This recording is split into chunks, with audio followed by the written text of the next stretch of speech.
Oui, je suis un supporter, j'assume, de Montpellier Hérault. Et donc moi j'étais abonné pendant un temps, là j'ai arrêté. J'ai arrêté d'être abonné. Maintenant que j'habite à côté, tu vois, c'est un peu con, mais je regarde les matchs à la télé plutôt que d'y aller. Donc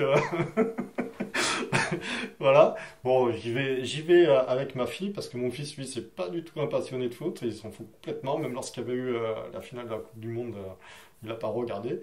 C'était pas son dada du tout. Et par contre, ma fille, elle aime bien. Donc ben, je l'amène avec moi. On va voir de temps en temps un match ou deux dans la saison. Et puis bon, ben, on se régale. Voilà. Alors, il y a d'où cette passion du football? La passion du football? Bah, de mon grand-père. Et c'était un passionné de sport, de foot notamment. Il m'a inculqué ça.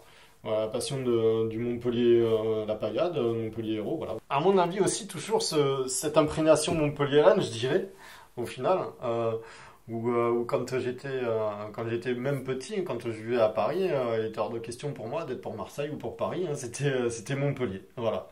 Ça, j'en ai jamais sorti. Et ça a toujours été. Et tu y as joué? Au foot, très peu. Moi, j'ai fait, comme te dirais, ça c'est une anecdote hein, de mon fils ou de ma fille. Alors, je sais plus trop, hein, ils m'excuseront. Voilà, à l'instit, ils avaient dit, moi, ils savaient que j'avais fait beaucoup de différents sports dans ma vie. Et je pratiquais de tout sans m'y tenir. Et, euh, l'instit, elle avait vu ma femme en fin de journée, elle lui a dit, dis donc, votre mari, c'est un grand sportif. Donc évidemment, elle en a ri. Parce que Loris ou Jade lui avait dit bah, que j'avais fait du karaté, que j'avais fait du ping-pong, que j'avais fait du tennis, que j'avais fait du foot, que j'avais fait de la natation et que sais-je encore, hein, je me souviens plus, mais à peu près tout ça, même du tai chi chuan, c'est pour te dire. Euh, mais voilà, c'est un grand sportif, non, pas du tout. Non, j'ai cette passion, c'est une passion d'identité.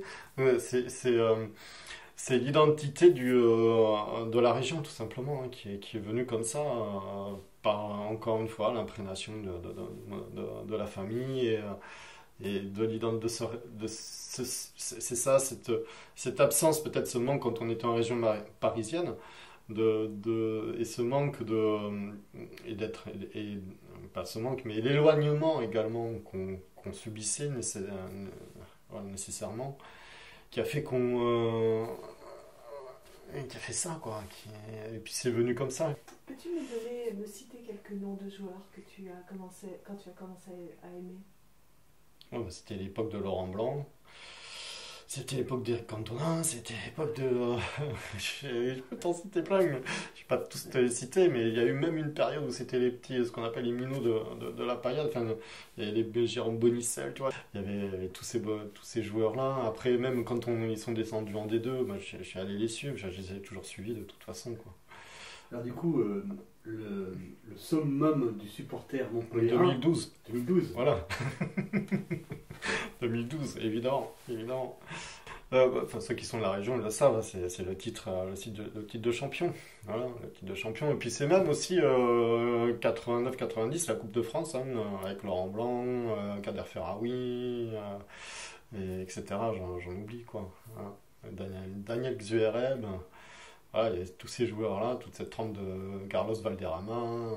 Et donc ce club, forcément, il est Qui est aussi... né en 74, ce club. Donc, tu vois, il est tout récent aussi. Et 74, moi 73, tu vois, il a 48 ans le club. Et il est lié surtout à une personnalité. Ah oui, ah oui, à lui Nicolas et aujourd'hui son fils Laurent Nicolas, ouais.